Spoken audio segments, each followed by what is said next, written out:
And we're back with another episode of the Whole Brother Mission podcast. Hello to everyone. I am fresh off the presidential debate, but I'm going to keep my thoughts to myself. We have something more important to talk about. I have a very special guest, another professor out in California. It's Dr. Olajide Bamishigbin. He is the assistant professor of psychology at California State University, Long Beach. How are you doing today, sir? I'm doing so well. Thanks for having me here today. I really appreciate it. Not a problem. I'm glad to have you. As you know, the Whole Brother Mission has an emphasis on mental health, and of course, there's an overlap there with psychology. I actually found out about you through a tweet where you were, working, I guess teleworking, and Mhm. then your boys wanted to be a lot closer to you, even though there was a completely open couch. Completely open couch. Yep. Yeah. But just the imagery of it is a lot of type of stuff that we support. We put a lot of try to put positive images out there about Black fatherhood, family dynamics, and family support, and good interpersonal relationships. But in many cases, the type of information we're putting out there is coming from those that are in private practice that are doing one-on-one therapy sessions. We have a network of partner counselors.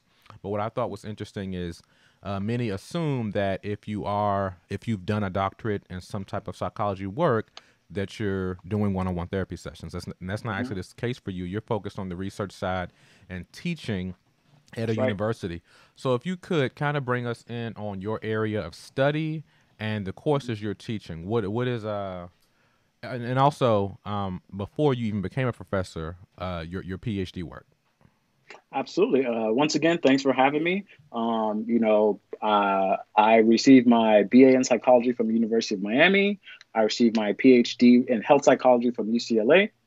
And my research has really generally focused on the predictors and outcomes of paternal depression for fathers and their families, right? So, Hmm. what is paternal depression? What does it look like? When are fathers most likely to experience it? And how does it affect fathers themselves as well as mothers and kids, right? Because we know it's something that really impacts the entire family unit. I generally do survey methods as well. Sometimes I'll bring people into the lab and we could do interviews. And I really focus on the interplay between mental health and physical health. In addition, as you said, I teach at California State University, Long Beach. And classes I teach include health psychology, psychology of stress, and previously I've taught positive psychology, racial ethnic minority mental health, social psych, and so many other different types of psychology. Yes. So you originally, when we kind of were debriefing, you told me that you weren't necessarily set on this path, that you were studying cancer at first. How'd you end up switching over? That's right. Right. So I originally, like I said, I went to University of Miami to get my BA, and while I was at the University of Miami, I joined a lab with the professor to, kind of do research to get ready for grad school, and that advisor was focused on cancer. So a lot of my early work really was focused on the experiences of cancer survivors and cancer caregivers, right? So what is it like to have cancer? How does it affect you? How does it affect the people around you? How does it affect your mental health? And then I got to grad school and I was still focused on cancer. Okay. I was really focused on this area, but I was waiting on some data to run this project and it just took a really long time. So I had a secondary advisor come in and say, here, do some work on fathers, right? And I really just thought, okay, I'm just going to do this project and get back to my cancer work, right? But, we did that project. We wrote a paper, people were really interested in it. And a little while later, I became a father myself. And now I'm a father of two boys. And, this is how now become my area of research that I love. Definitely. Well, that's an interesting turn of events, but I'm glad that you ended Mhm. up focusing in on that area. As many know, we recently released a book called Whole Brother, Debunking the Myths that Break the Black Family. And it is a Mhm. very strategically written book with an emphasis on fatherhood and family dynamics. We Mhm. actually begin the book with discussing four different types of fathers.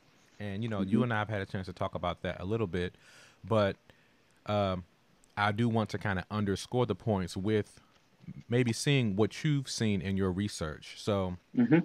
as I said, we start the book with four different types of fathers, and I heard you mention paternal depression. Hmm. So I know some that we spoke about were the idea of the present but emotionally distant father. That was one of Hmm. the fathers I explained. Where many of us, Hmm. as black men, and I'm talking about our context, but I'm sure this can appear in any racial group. Hmm. The Hmm. idea of a father being physically present in the home, but having Hmm. difficulty connecting with others in the household on an emotional level. Right. Um, in the book, we list something called the communication pyramid, and it essentially uh, categorizes communication in a way where at the top of the communication pyramid is surface level communication, cliches, facts, and things of that nature. Somewhere in the Hmm. middle, you get to opinions, and then at the bottom is sharing who you are. And Hmm. feelings and sharing who you are. And the argument I'm Hmm. making is that a lot of times, even in father son dynamics amongst men, we end up staying at the top of the pyramid, just Very true. sharing facts and cliches. Hey, what's Hmm. up? How you doing? I'm good. I'm Hmm. good. Hmm. Or just saying, the Falcons won last night, just sharing the Hmm. facts about the football game. But we don't really go beyond that. And my argument is that we end up robbing ourselves of deep interpersonal relationship, and that Absolutely. then trains our sons to begin to not really have spaces to be fully transparent. Now, I'm not Hmm. advocating for just tell your business in the streets, but I do think as men we could do better at building deep interpersonal relationships amongst ourselves, because one thing we found at the Whole Brother Mission is a lot of times there are two things that happen. Women come recommending that their boyfriend or spouse go to therapy Hmm. because he seems like he has a wall up.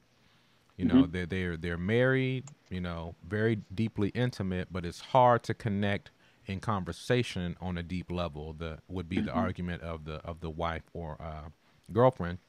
And the Hmm. other thing is that sometimes some women feel held hostage when they go, or feel guilty when they go out with their friends because their boyfriend or husband doesn't have friends or a social group the way they do. I Wow. wanted to Hmm. know, am I just making all this up, or is there anything that you might have seen in your research that might connect with any of these ideas that I'm articulating?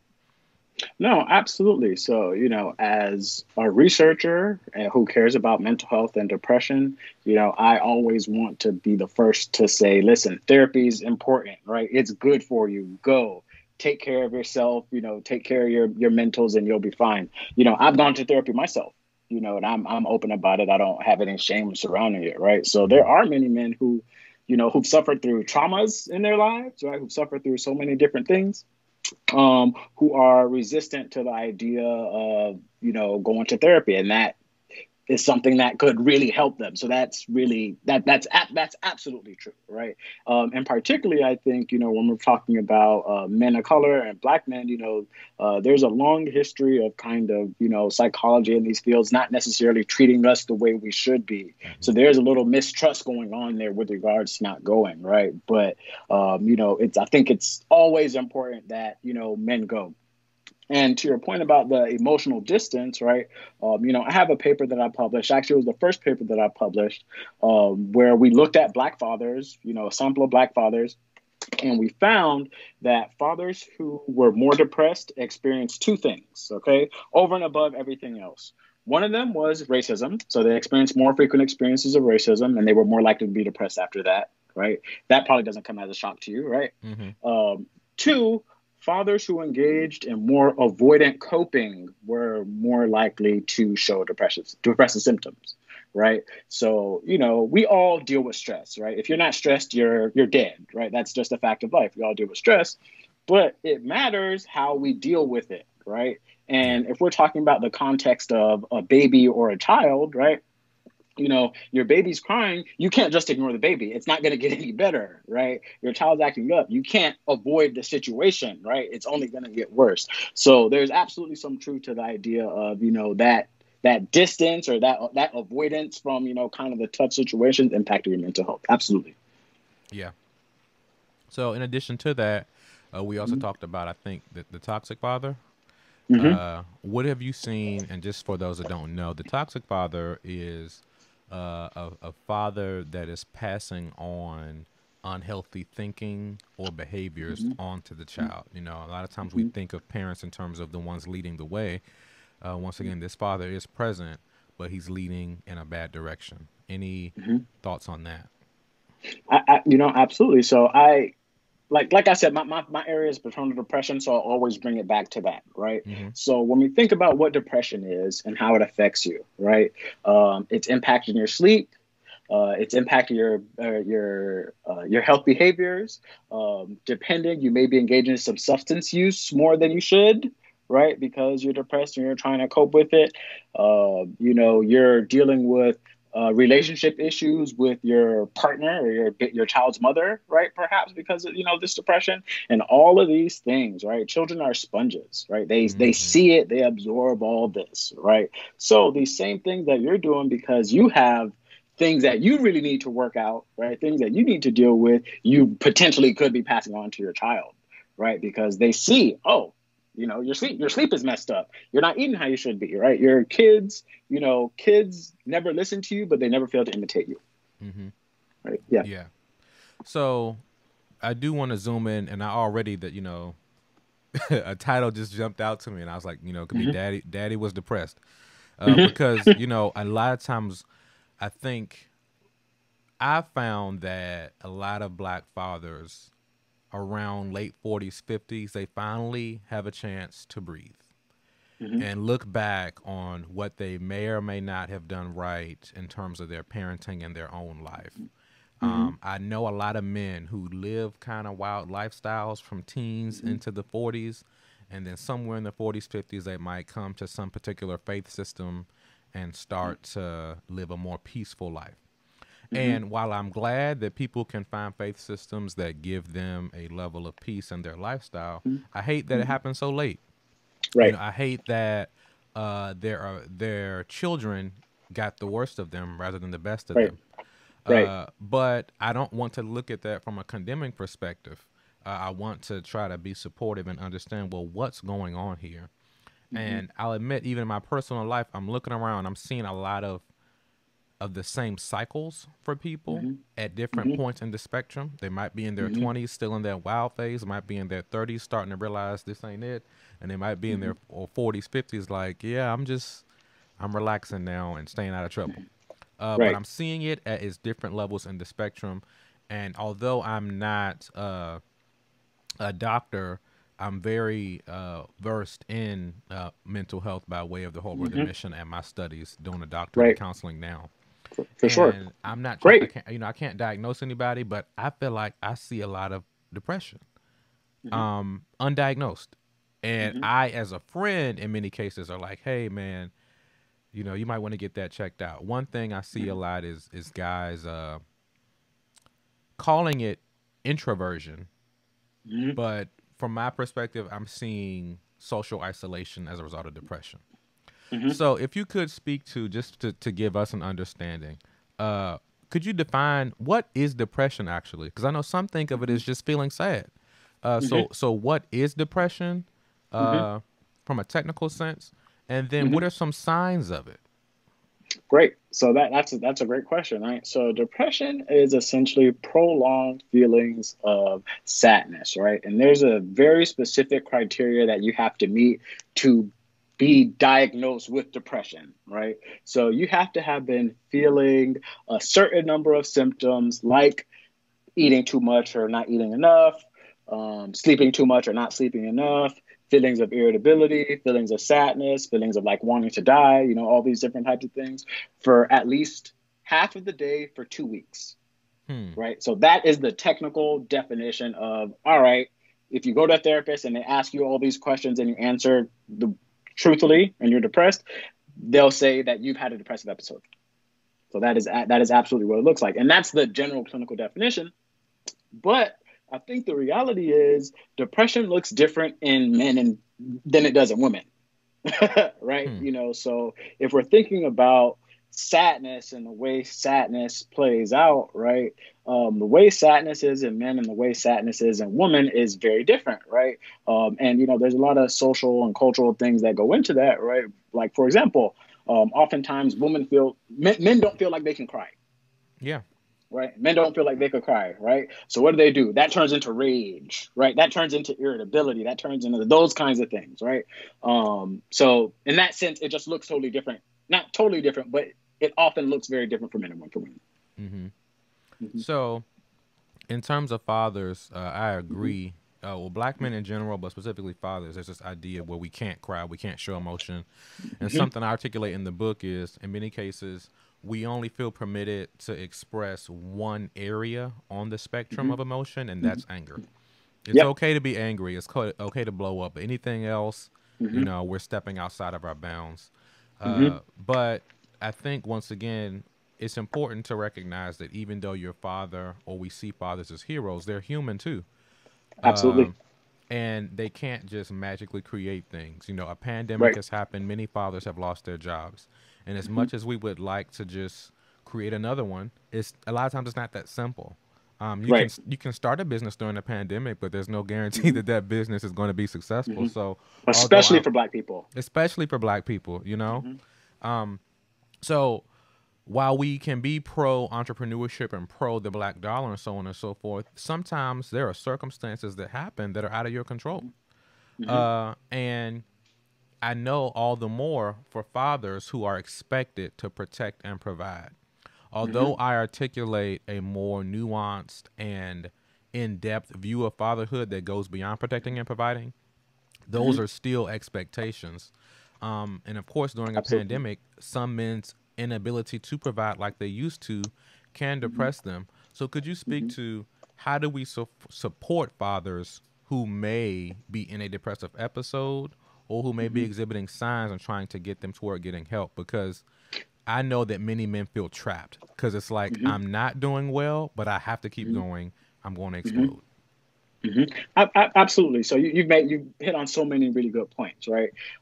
So the reality is, I think for a lot of us who may consider ourselves progressive, we kind of have a more evolved view of what fatherhood really is and what it could be, right? And it's Mm-hmm. really about loving and supporting your kids and loving and supporting your partner or your parents' mother, whether you're together or not, whether you're a child's mother, whether you're together or not, right? And Mm-hmm. that's what it is. But in reality, a lot of fathers still view it as, listen, my job is to provide. Point Yeah. blank, period. Right. As a Mm-hmm. father, your job is to provide for your kids and provide for your wife or your partner or your child's mother. Right. Um, we're currently undergoing a pandemic, right, where people are losing jobs, and a lot of jobs are not even coming back. When this is all said and done, they're not coming back, right?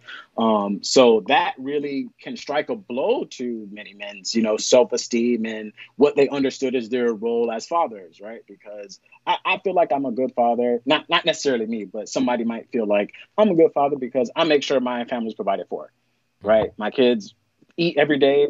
They have clothes, they have all these things, and not being able to do these things for your family, can mess with yourself, right, and mess with your self-image, right? And you're like, well, who am I? What role do I have in this family anymore if I can't even do this most basic understanding of what fathers are supposed to do?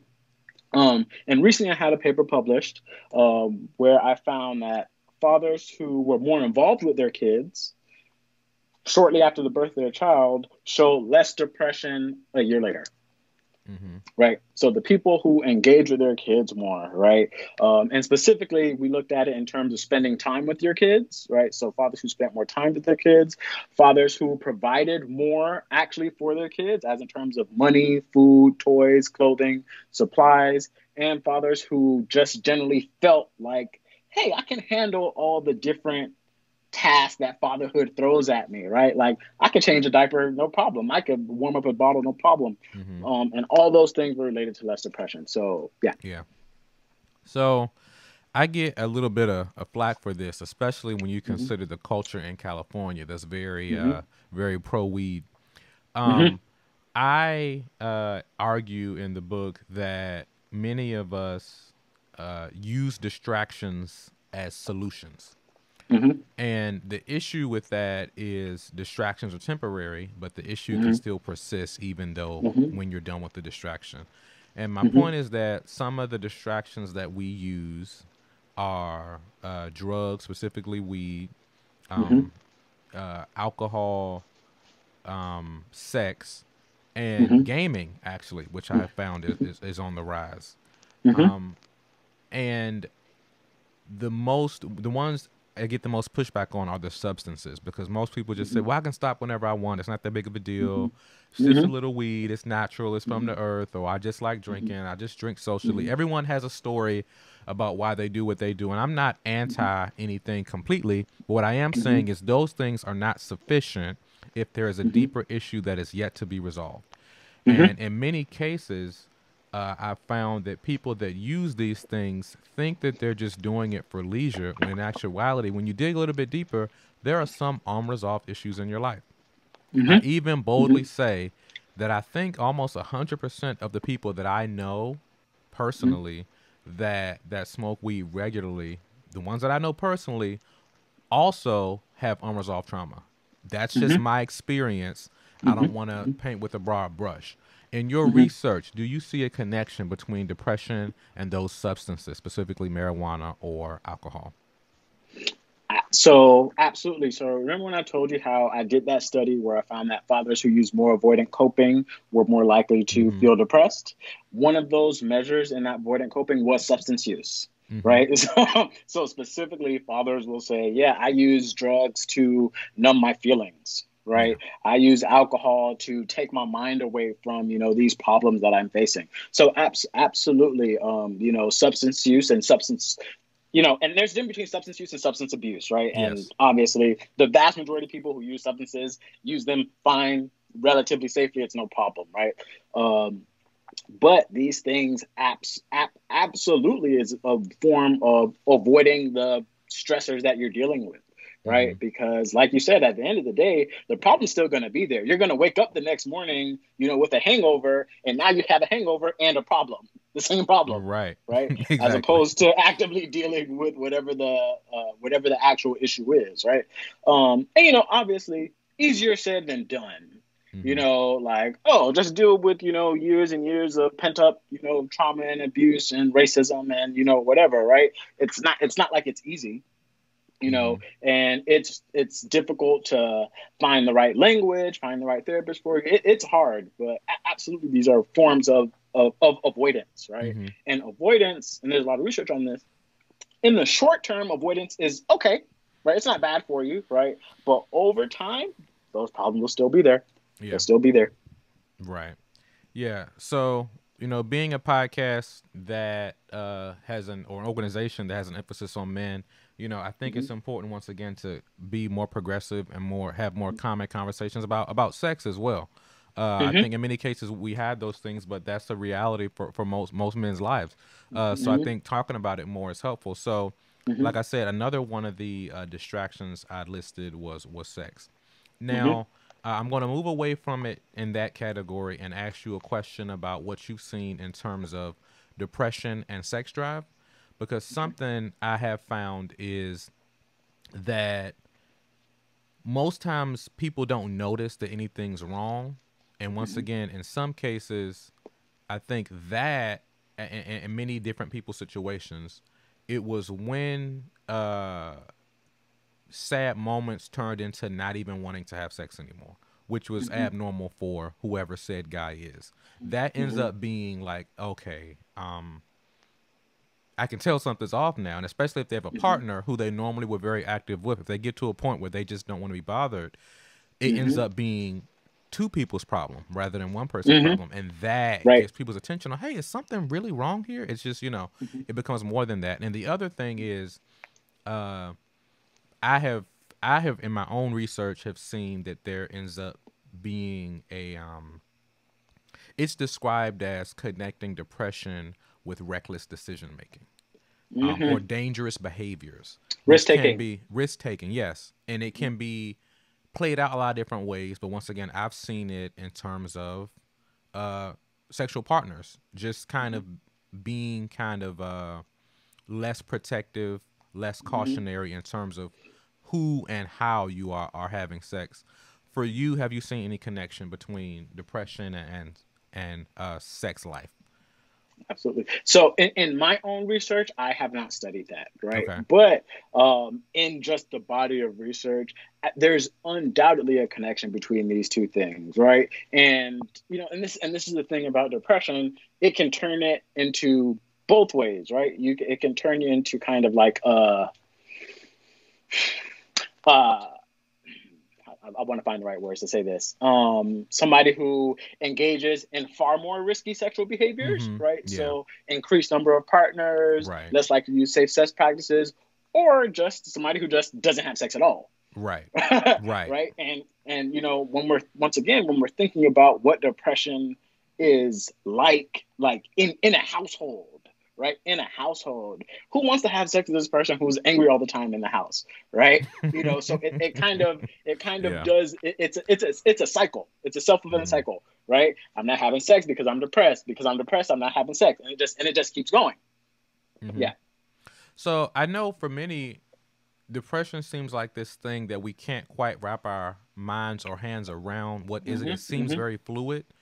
Hmm. Uh, for you, how would you explain? How does it start? Because in many cases, there are people that are quote unquote normal, and then Hmm. something changes in that person, Hmm. and then you later on Hmm. find out it's depression. So Hmm. Hmm. is it really just one bad experience that Hmm. alters a person this dramatically? Like, what Hmm. is behind the Hmm. onset of depression? Right, that's a really good question. So there's a bunch of risk factors for depression, right? Like we could spend 30 years talking about the different risk factors for depression. But there's definitely a genetic component to it, right? So, if you're have a family member, a mother, a father, a sibling who's depressed, you're more likely to be depressed. So that's a part of it. Um, but there's a big component of just environment and experiences, right? So people who've experienced trauma as children more likely to be depressed, right? People who've experienced trauma as adolescents, people who experience poverty, right? Poverty is a big factor associated with depression. Growing up in poverty, less likely to have food. Assault, abuse, like the whole gamut of things, right, are associated with it. And fathers specifically, the so I'll say this: there's two strongest predictors of depression in fathers. Okay, specifically, the first one is being depressed before, right? So if Mm-hmm. you're depressed before, you're more likely to be depressed again. The Yeah. other one, what do you think it is? If I were to ask you, what do you think it is? Uh, Discontentment. Maternal depression. Oh, mom. Moms, right? So Mm-hmm. that's the other thing. Moms and dads depression are intimately connected. Mm-hmm.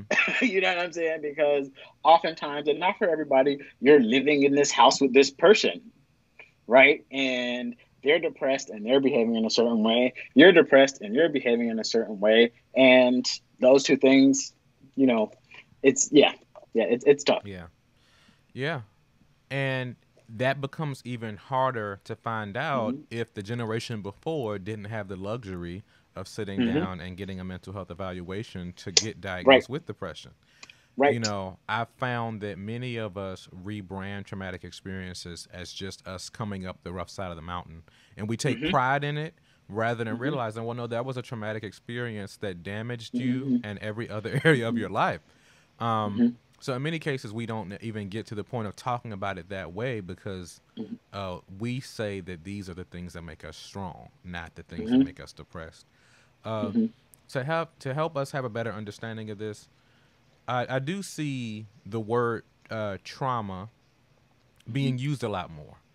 Those Hmm. in progressive spaces say trauma, say toxic, say Hmm. let's normalize this. There are Hmm. certain things that are being said more, but I don't want us to be trained by social media, but actually by the research and the proper Hmm. language. So, Hmm. what's the difference between just having a bad experience and a Hmm. traumatic experience? That's a really good question. So the actual technical definition of trauma, okay, so the one that I understand, because I want to acknowledge that there are always different people who have Yeah. different, views on it. The one that I've understood, and that, like, I think the APA goes by, is it's the risk of serious bodily injury or death.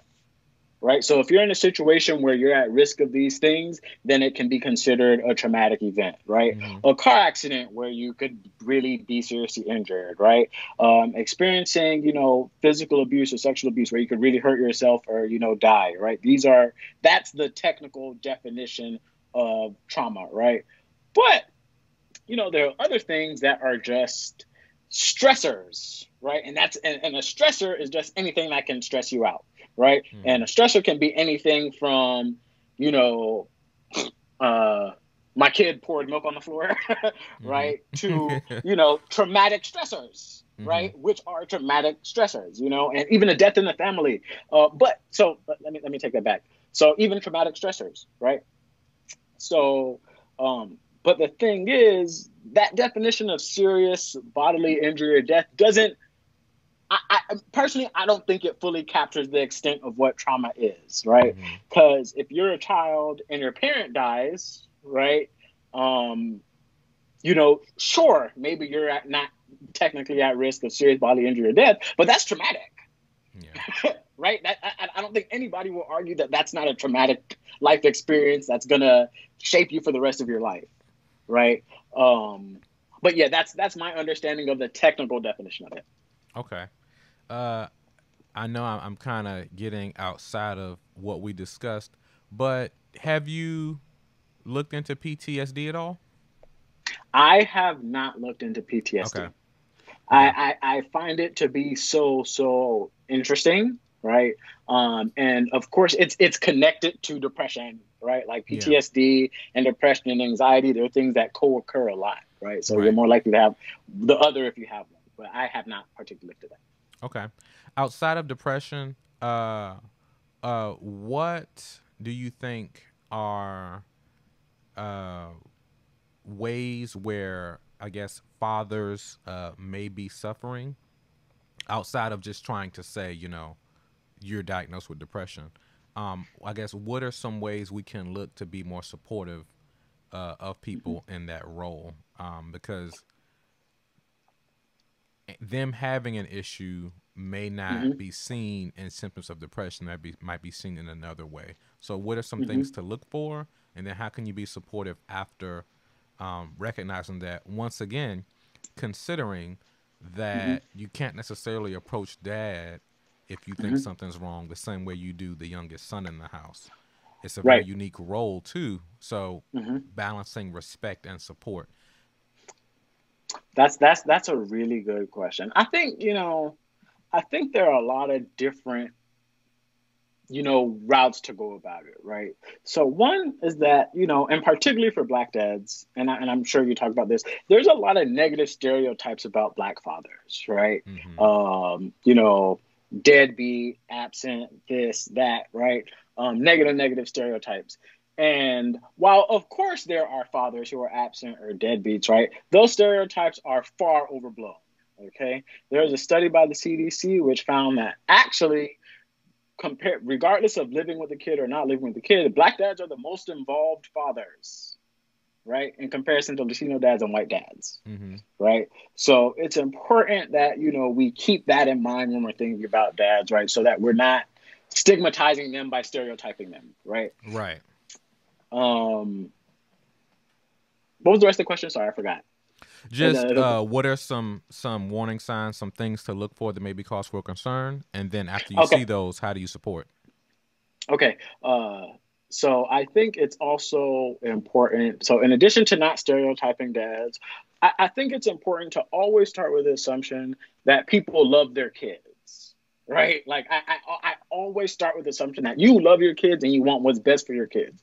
That's different than knowing necessarily the right thing to do, Mm-hmm. right? But you do Right. love your kids and you want the best for your kids. So Yeah. starting there, I think support groups for dads are really important, right? So a space for dads to talk about kind of the issues that they're an open space for fathers to talk about the issues that they're dealing with, right? And particularly, I think Black fathers and the issues that Black fathers particularly deal with, right? A lot of the risk factors for depression, like I said, being previously depressed and having a mom and having female partner who's depressed, right? Those are the Mm-hmm. strongest things. But job loss is a big factor, right? So, supporting dads, in a time like this, right, where, I lost my job, right? And that provider role is very important, right? I'm a father myself. And even once again, I like to think of myself as a progressive person. I pride myself on my ability to provide for my family, Mm-hmm. right, along with Even my still. wife. Like, Yeah. even still, right, Mm-hmm. like that is an important role that I take on in the family. So, so millions and millions of Americans have lost their jobs, right? So let's have some compassion there. Understanding that the experiences of racism, right, lead to an increase in depression over time, right? So being aware that, wow, like, being mistreated at the bank, being Mm-hmm. followed around here, that negatively impacts you, right? Just general stress. All these things are all wrapped up in understanding, what depression is like, involves in understanding it and knowing that if these things happen, there are ways to support them. Mm-hmm. You mentioned earlier about this field of mental health having some layers of racism and stereotyping and not treating us well, and Hmm. that being a hang up for some people in Hmm. pursuing Hmm. mental health services. Uh, Hmm. Specifically, because I mean, I know I have some things off the top of my head that I can think of Hmm. too. Hmm. What are those? What are some instances of how it could be a system that's damaging toward us? Uh, but then also, could you speak to, although we're acknowledging that this is an issue, uh, how to work past the concern or fear of that and still get the help that's needed? That's why, by way of the Whole Brother mission, we want to Hmm. provide culturally competent therapy. Hmm. Um, Hmm. Right. where the last interview was with Shauna Murray Brown, who Hmm. is LCSW, who is working on her PhD as well, Great. and she has an emphasis on, she trains therapists. She has a lead sessions on decolonizing therapy. Great. So I don't want to throw the baby out with the bathwater, but we Right. do want to Right. acknowledge the issues, but then Right. seek out a holistic approach. Absolutely right. So I think what you said about cultural competency, you stole the words right out of my mouth. That was exactly what I was going to say. Is the thing, right? Race matching with therapists, gender matching with therapists plays such a difference, right? Like feeling like a therapist can understand you, right? Like they know exactly what you're talking about without you having to fully explain it. That's Mm-hmm. important. But unfortunately, there's a long history of mistrust between the establishment and Black people in particular. Yeah. So the APA, right, the American Psychological Association, that's our big association, right? Founded by 26 white men, right? Some of whom were eugenicists, Mm-hmm. right? Like if we're thinking about IQ test, right? IQ test still, very much used in our field today. Historically, we're originally designed to be normed for white men, right? And white men's experiences. And then they use these scores to justify that, hey, Black people are inferior to white people, right? Mm-hmm. Scores on this test that was designed for white men, right? We're using how people just score on it to say, oh, well, you need this, you need that. You're not eligible for this. You're not eligible for that. Tuskegee Institute study, that's one thing that's talked about all the time, right? Where they didn't inject Black men with syphilis, but they let them have syphilis. And even when a treatment was available, didn't give them the treatment, right? So there's just a long history of distrust between Black Mm-hmm. people and the medical Caregivers, establishment, the caregivers psychology in general. establishment. Yeah. Right, right. Yeah. So I, I, I will never discount that, and I'll never discount anybody's experiences because I've had people tell me I'm not doing that. That's white people stuff, right? Or that's dangerous stuff. They're going to try to whatever me, and I Yeah. always want to acknowledge that that's a real concern. Concern. But there are Black therapists, right? There are so many Black providers out there who are willing to provide for you as a Black person if that's what you need, Mm-hmm. right? If you feel like that's important. So like you mentioned, cultural competency, right? Having a provider who understands your experiences changes the game. Definitely. Well, I think we've had a great conversation here, very insightful. Right. Once again, I always want to highlight the fact that we do, because I just think it's weird because we still live in a time where we're acknowledging such and such is the first black person to do, you know. Right. Right. But there are a lot of black people already penetrating certain spaces and doing Hmm. major work. So we always want to highlight that. So I thank you for coming at it from the research side. Is there any chance that you could possibly ever find yourself in private practice? Well, first, I want to thank you for having me, and I want to say Mhm. that Whole Brother Mission is doing some important work, and I applaud you. And right after this, I'm putting in a donation, so keep doing what y'all are doing. Well, much Okay. appreciated. I appreciate that. I cannot lie and say that it has not crossed my mind. Hmm. Okay. Yeah, So, in fact, I could tell. when it came to grad school, it was between UCLA and the program that I chose, which is all research, and Hmm. University of Michigan, which was a clinical PhD program, right? Yeah. And I took this road, and at least once a week, I found myself going back down. I'm like, what would have happened if I would have went to Michigan Right. and got my PhD in clinical, right? So, never say never. Okay. Definitely. Well, once again, Yeah. I thank you for your time. I am proud Thank of you for having myself me. for getting your name right the first time. I truly try Yep. to do that. So I appreciate that. And one more thing I wanted to highlight before we go. So I am, as I said, I'm in my doctoral program right now, but I'm doing EDD in counseling. Great. I work in university spaces, and I Hmm. know a lot of PhD professors. And I've seen people go through PhD programs, and I've seen them kind of decline, like Hmm. just Hmm. through the stress of it, and it kind of deterred me. I Hmm. was the person who didn't even want to go to college at first, and I somehow Hmm. kept finding my way doing more and more. So now I'm in an EDD Hmm. program, Great. and I just had a counselor telling me, much older, had a grandma type feel to it. So I Hmm. received it. She was like, "That EDD is fine, but I want more black men with PhDs." And I was Hmm. like, "Well, I ain't switching my program," but Right. but I respect that, you know. Mhm. So if you just from an educational perspective, could you say why you chose the PhD route, and if you see any significance with us Mhm. pursuing higher education? One, I can just say from my time in university Mhm. space, Mhm. Mhm. there is an underrepresentation in the Mhm. particular type of college Mhm. realm that I was in. There was Mhm. maybe one or two black professors. Right. Right. Um, so I do see the need for it. I want to create Mhm. avenues for others to do it. I don't think I'm that Right. guy to do PhD work, but Mhm. I Mhm. want to encourage others to do it so that Mhm. we can be in these spaces. As Mhm. a professor, can you speak to the educational journey of African American men, your Mhm. experience and your thoughts on higher level education? I think it's important to. I mean, so I have a PhD, and it's worked out very well for me. Mm-hmm. Okay, so I always want to start with that. It's worked out very well for me and my family, and I feel so blessed, right? So like I said, I was originally nursing, right? But my high school science wasn't good. Mm-hmm. My high school science wasn't good. So I said, oh man, I got to do a different field. So already, you know, that the first week of college, right? The very first week of college already had an experience that made me go, ooh, I got to change because, the things that black people experience in high school and whatever is so complicated.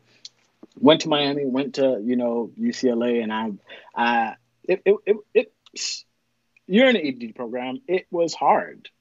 It was extremely hard, but I think one of the important aspects of it, it's allowed me to be in the room for important decisions, Mm-hmm. right? So, because you know what they say, if you're not at the table, you're on the menu, right? Yeah. So, like, it's allowed me to be in the room, to be in a position to help other people of color, right? To help other black people, right? Go on and achieve and do the things they want to do. So, I always say go for it. Please, you can post my information and let people know they could contact me if they have questions about the Definitely. experience. But go for it. It's tough, but the time is gonna pass anyway. Mm-hmm. So hopefully you have something to show for it. Absolutely. Well, once again, I thank you for your time. My name is Malik Mhm. Blade, and this has been the Whole Brother Mission Podcast.